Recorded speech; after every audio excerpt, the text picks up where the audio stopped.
Hello students, welcome back to BBVN online class. So students, today we will complete exercise D and previous video में हमने B और C exercise complete की थी जो आपको अपनी बुक में ही करनी है। अब आपको D नंबर की एक्सरसाइज बताई गई है, तो D नंबर की एक्सरसाइज है आपकी answer the following questions. So student, ये एक्सरसाइज आप अपनी नोटबुक में भी करोगे और अपनी बुक में भी आपको करनी है। So your first question is right the two main parts of the pant window. जो एमएस पैंट विंडो होती है उसके टू मेन पार्ट्स कौन से होते हैं? तो उसके टू मेन पार्ट्स होते हैं, आंसर में आप लिखोगे रिबन एंड ड्राइंग एरिया।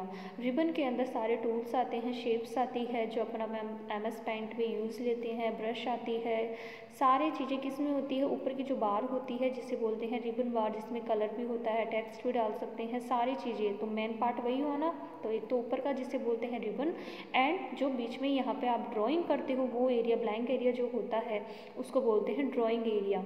तो ये होते हैं टू मेन पार्ट्स होते हैं पेंट विंडो के। तो आप यहाँ पे लिखोगे रिबन एंड ड्राइंग एरिया।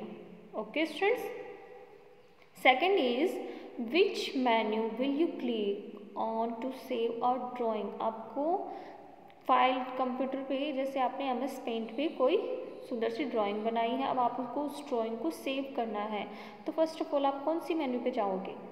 या तो आप शॉर्टकट कीज या यूज़ करो Ctrl+S, या फिर अपन को क्या पूछा है कि मेन्यू, कौन सी मेन्यू में आप जाओगे, है ना, कौन सी मेन्यू को आप क्लिक करोगे। So student, your answer will be file menu. File menu पे जब अपन जाते हैं तो अपन को सारे ऑप्शन मिलते हैं, save, open, new, print, save as, ये सारे ऑप्शन अपन को मिलते हैं फाइल मेन्यू में। तब आपका आंसर होगा फाइल मेन्यू। ठीक है। Third is which tool will you use to erase a drawing.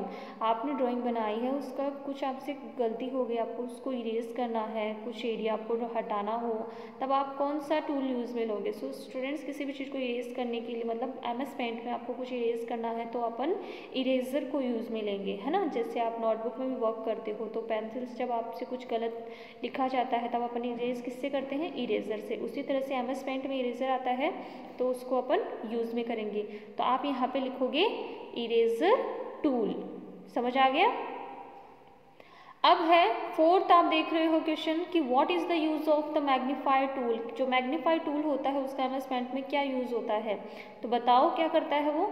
जो आपने ड्राइंग बनाई है आप उसको थोड़ा बड़ा करके देखना चाहते हो, उसके साइज को, है ना, बढ़ा के देखना चाहते हो, तब अपन मैग्नीफाई टूल पे जाके उसको कर सकते हैं और अच्छे से उसको लार्ज बड़ा कर सकते हैं, इंक्रीज कर सकते हैं उसकी साइज को। समझ गए?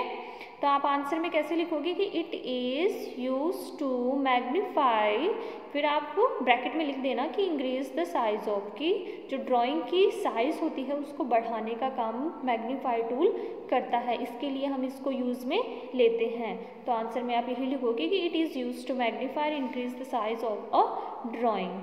तो स्टूडेंट्स, ये एक्सरसाइज डी आपको अपनी बुक में कंप्लीट करनी है और आप इसको नोटबुक में भी करोगे। Okay students, thank you.